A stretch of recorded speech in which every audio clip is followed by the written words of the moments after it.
ब्रह्ममुरारिसुरार्चितलिङ्गं निर्मलभासितशोभितलिङ्गम्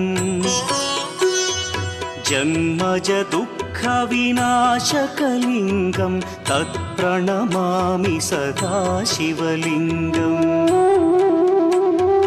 देवमुनिप्रवरार्चितलिङ्गं कामदहन करुणाकरलिङ्गम्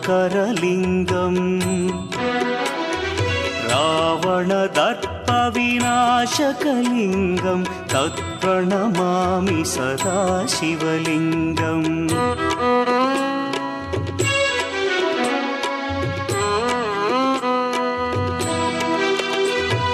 सर्वसुगन्धसुलेपितलिङ्गं बुद्धिविवर्धनकारणलिङ्गं सिद्धसुरासुरवन्द्यलिङ्गम्